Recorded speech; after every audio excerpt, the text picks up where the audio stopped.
जय श्री कृष्ण। स्वागत है आप सभी का श्रीमद् भागवत पुराण की कथा में। आज हम 15वें दिन में तृतीय स्कंद का 10वां अध्याय शुरू करते हैं।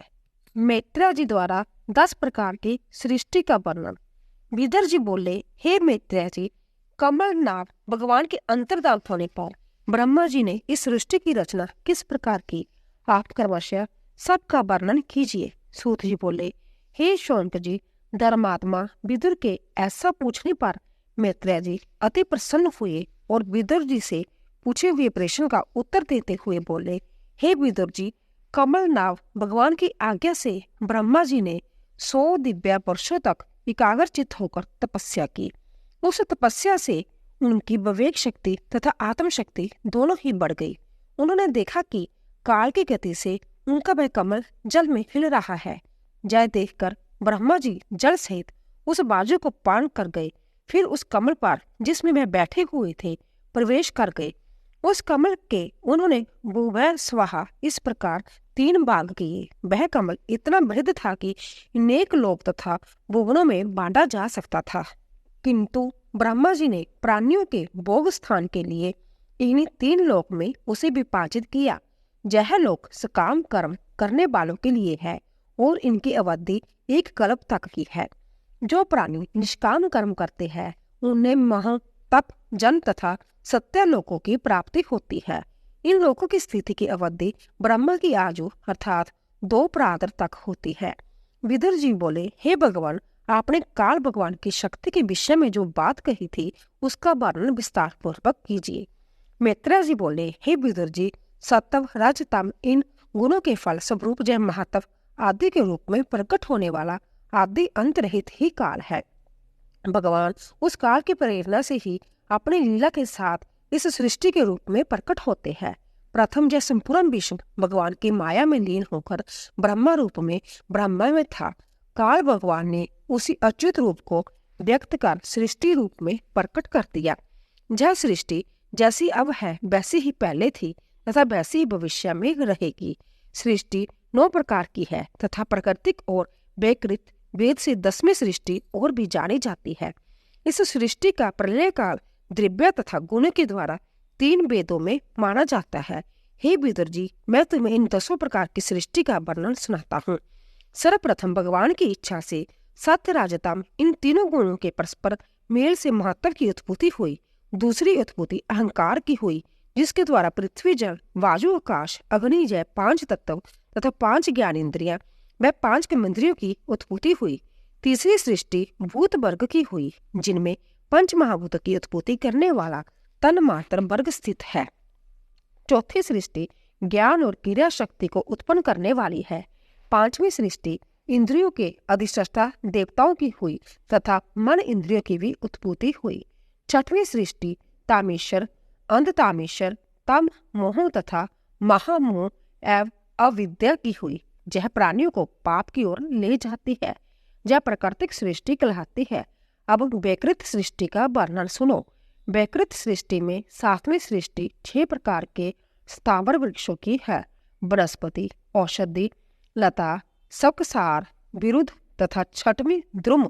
8वीं सृष्टि पशु पक्षियों की हुई। यह सृष्टि 28 प्रकार की है। इनमें तमोगुण प्रधान है। इनमें 1 खुर वाले, 2 खुर वाले, 5 नख वाले, गाय, बकरा, भैंसा, गधा, घोड़ा, कुत्ता, गिद्दड़, भेड़िया, बिलाव, सिंह, बंदर, कछुआ, मगर आदि पशु है।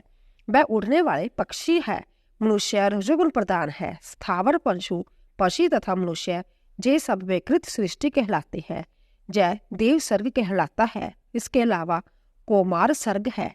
वह प्राकृतिक तथा वैकृत दोनों ही प्रकार का है, जिसमें सनत कुमार आदि ऋषि, देवता, पितर, जग, राक्षस, गंधर्व, अप्सरा, भूत, प्रेत आदि ये 8 प्रकार की सृष्टि मानी जाती है।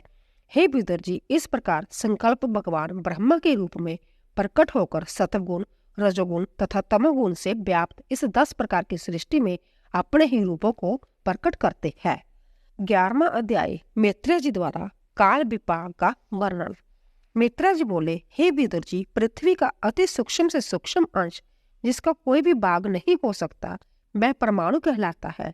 अनेक परमाणु के मिलने से एक अवयव बन जाता है और उन अवयवों के मिलने से एक वर्ग बन जाता है, जिसको परम महान कहते हैं। इसी प्रकार काल के भी अति भेद है, अति सूक्ष्म और परम महान नाम के भेद है।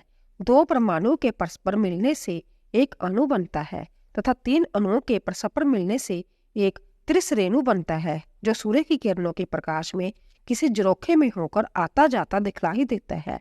इस प्रकार के तीन तुरंत श्रेणियों को पार करने में जितना समय सूर्य को लगता है, उसी का नाम सृष्टि काल है। इस सृष्टि काल से सतगुणा काल वेद काल कहलाता है तथा तीन वेद का एक लब बनता है। तीन लबों के एक निमेष कहते हैं तथा तीन निमेषों को एक क्षण के नाम से पुकारा जाता है। 5 क्षण को एक काष्ठा कहते हैं तथा 15 काष्ठाओं के समय को एक लघु कहते हैं। 15 लघु के समय को एक दंड अथवा घड़ी कहते हैं। 2 घड़ी का एक मुहूर्त होता है। 6 या 7 घड़ियों का एक पहर कहलाता है। इसे ही जाम कहते हैं। यह दिन रात में 8 होते हैं। एक घड़ी समय ज्ञात करने के लिए इस प्रकार का काल मापक यंत्र बन सकता है। 6 पल तांबे का एक बर्तन निर्माण किया जावे जिसमें एक प्रस्त जल आ सके। उस बर्तन में 4 मासे सोने की 4 उंगल प्रमाण की लंबी सलाई से पेंदे में छेद किया जावे तथा उस बर्तन को जल से भरे हुए बड़े बर्तन में छोड़ दिया जावे। जितने समय में उस छेद के द्वारा एक प्रस्त जल उस बर्तन में आ जावे तथा वह बर्तन उस जल में डूब जावे, उतने काल प्रमाण को एक घड़ी या दंड अथवा नाडिका कहेंगे। हे विदुर जी, 4 प्रहर दिन में तथा 4 प्रहर रात में होते हैं। यही मनुष्य के दिन रात माने जाते हैं। मनुष्य के 15 दिन रात का पक्ष कहा जाता है। पक्ष के 2 भेद है, शुक्ल पक्ष और कृष्ण पक्ष। इन दोनों को मिलाकर एक मास बनता है, जो पितरों का एक दिन रात होता है। 2 मासों को मिलाकर एक ऋतु, 6 मासों को मिलाकर एक एण बनता है। एण भी 2 प्रकार के होते हैं, एक दक्षिण आयन, दूसरा उत्तरायण। यह दोनों एण मिलकर मनुष्य का एक वर्ष तथा देवताओं का एक दिन रात होते हैं। इस प्रकार मनुष्य की 100 वर्ष की आयु प्रमाण मानी जाती है। काल के अधिष्ठाता भगवान सूर्य एक परिमाण से लेकर वर्ष पर्यंत काल को 12 राशियों में बांटकर संपूर्ण भुवन की परिक्रमा करते रहते हैं। यह संपूर्ण ग्रह नक्षत्र उन्हीं राशियों में होकर भुवन कोश की परिक्रमा करते रहते हैं।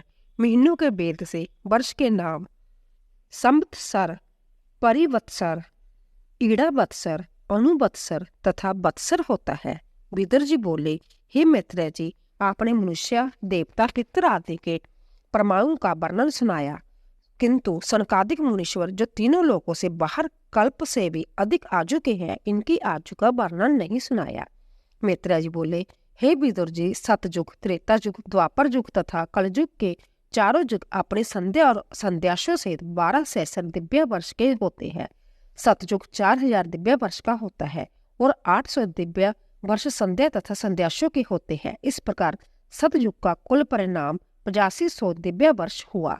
इसी प्रकार 3 सहस्र दिव्य वर्ष का त्रेता युग और 600 दिव्य वर्षों की संध्या तथा संध्याशों को मिलाकर 3600 दिव्य वर्ष का हुआ। द्वापर 2000 दिव्य वर्ष तथा 400 दिव्य वर्ष संध्या तथा संध्याशों को मिलाकर 1400 दिव्य वर्षों का हुआ और कलयुग का 1000 दिव्य वर्ष तथा 200 वर्ष दिव्य वर्ष संध्या तथा संध्याशों को मिलाकर 1200 दिव्य वर्ष का हुआ। जितने सहस्र वर्ष का युग होता है, उससे दुगने 100 वर्ष की उसकी संध्या तथा संध्याश होते हैं।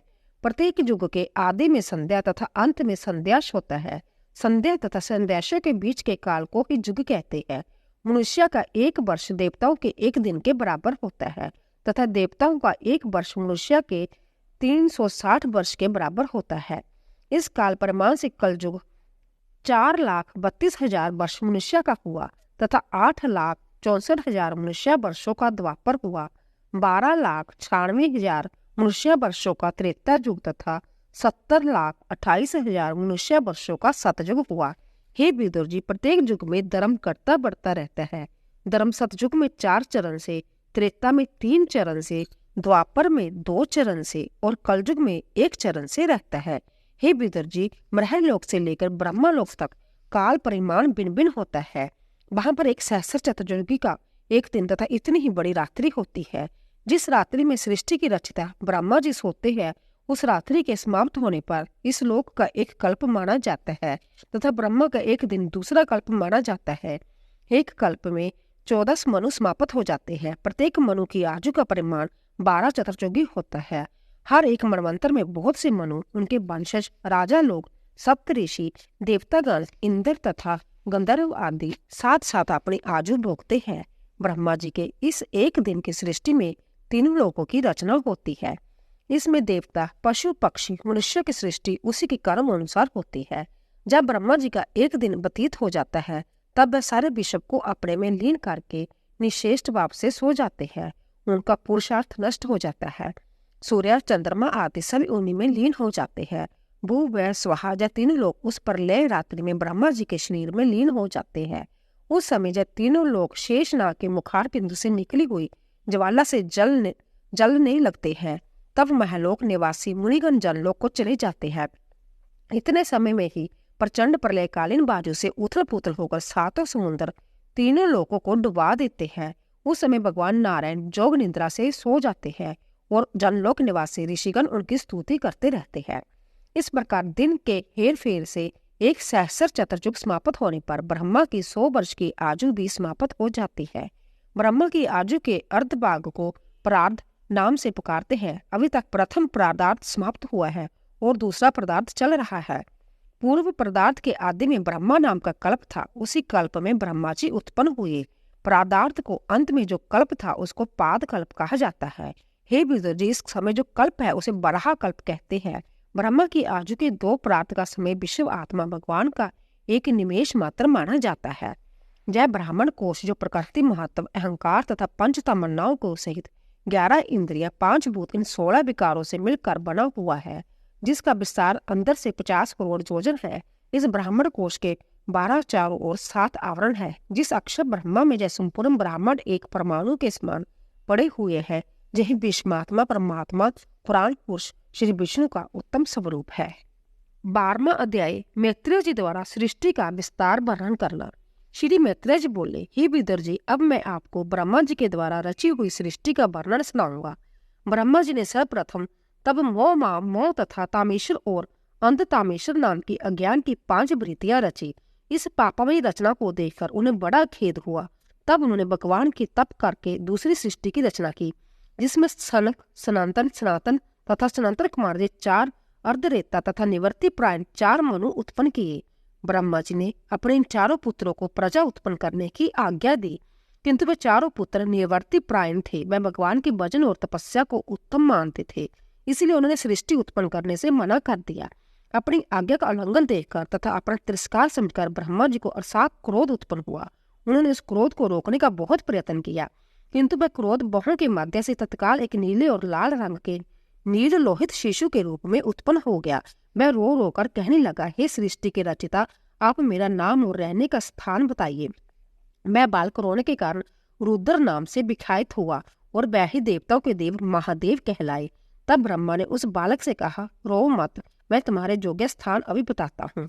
तुम्हारा नाम रुद्र होगा। तुम हृदय, इंद्रिय, प्राण, आकाश, वायु, अग्नि, जल, पृथ्वी, सूर्य, चंद्रमा तथा तप में निवास करोगे। तुम्हारे नाम अनेकों है, किंतु मुख्य मनु, मणिहस, मनान, शिव, ऋतध्वज, उग्रता, वामदेव, कालभैरव तथा धृतवृत्त नाम विख्यात होगा। दी, वृति, उष्णा, उमा, न्यूत, सर्पी, इला, अंबिका, इरावती, सुंदा एवं दीक्षा, जय एकादश रुद्रनिया तुम्हारी पत्नियां बनेंगी। हे रुद्र, तुम ऊपर कहे हुए स्थानों में निवास करो और अपनी इन पत्नियों से प्रजा की उत्पत्ति करो। तुम इस काल में प्रजापति हो। ब्रह्मा जी की आज्ञा सुनकर भगवान रुद्र नील लोहित ने बल, आकार तथा स्वभाव में अपने ही तुल्य प्रजा की उत्पत्ति की। रुद्रदेव के द्वारा उत्पन्न की हुई प्रजा सारे जगत को खाने लगी। जय देखकर ब्रह्मा जी को बड़ा खेद हुआ। रुद्रदेव से बोले, हे महादेव, तुम्हारी उत्पन्न की हुई प्रजा तो मुझे तथा मेरी उत्पन्न की हुई प्रजा को खाए जा रही है। मुझे ऐसी सृष्टि रचना की आवश्यकता नहीं है। तुम तप के द्वारा सौभ्य तथा उत्तम प्रजा उत्पन्न करो। श्री मैत्रेय जी बोले, ब्रह्मा जी की आज्ञा को सुनकर रुद्रदेव अति प्रसन्न हुए और तपस्या के लिए वन को चले गए।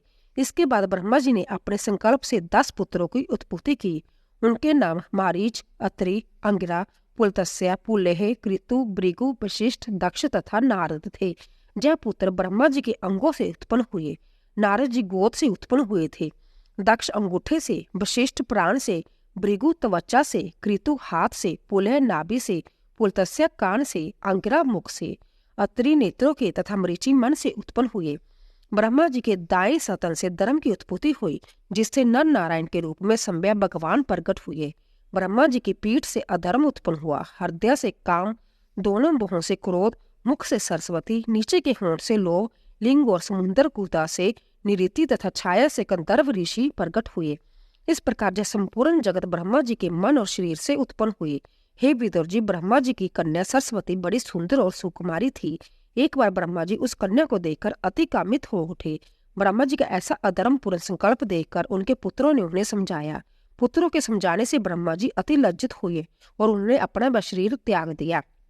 वही शरीर कुहरा तथा अंधकार के रूप में दिशाओं ने ग्रहण कर लिया।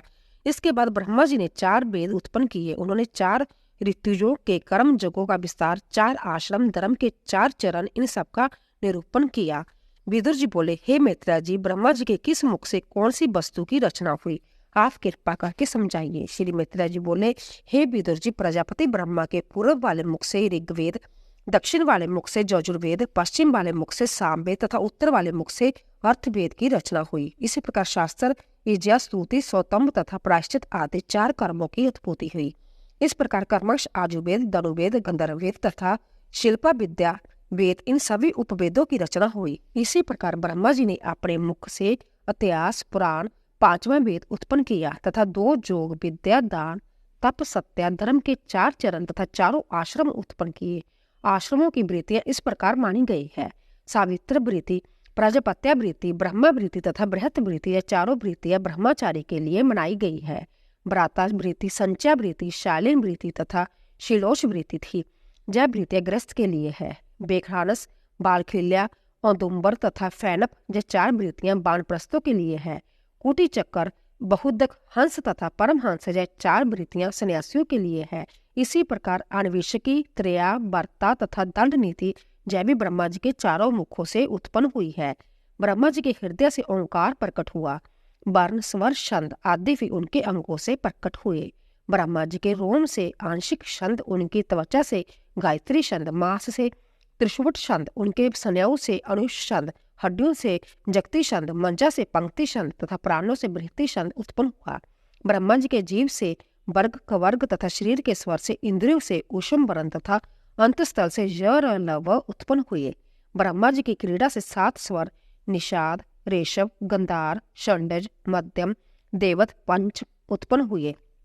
हे विदुर जी, इतनी सृष्टि रचने के बाद जब ब्रह्मा जी जय विचार करने लगे कि मेरी सृष्टि की वृद्धि नहीं होती है, जब वह इस विचार में बैठे हुए थे, तब उनका शरीर 2 भागों में बंट गया। क ब्रह्मा जी का नाम है, उसके 2 भागों में बंटने से शरीर का नाम काय पड़ गया। उस काय के एक भाग से स्त्री और दूसरे भाग से पुरुष उत्पन्न हुआ। उस पुरुष का नाम संभव मनु तथा उस स्त्री का नाम शत्रुपा था। तब से स्त्री पुरुष के द्वारा सृष्टि उत्पन्न होने लगी। स्वयंभुव मनु तथा शत्रुपा से 2 पुत्र प्रियव्रत तथा उतानपद तथा 3 कन्याएं आकुति, देवहूति तथा प्रसूति उत्पन्न हुई। मनु महाराज ने आकुति का विवाह रुचि प्रजापति के साथ तथा देवहूति का कंदर्म जी के साथ किया। इन 3 कन्याओं से ही सारे जगत की सृष्टि है। बोलिए बांके बिहारी लाल की जय। अगर आपको हमारी कथा पसंद आई हो तो प्लीज सब्सक्राइब कीजिए, लाइक कीजिए और शेयर कीजिए। आप सभी का धन्यवाद।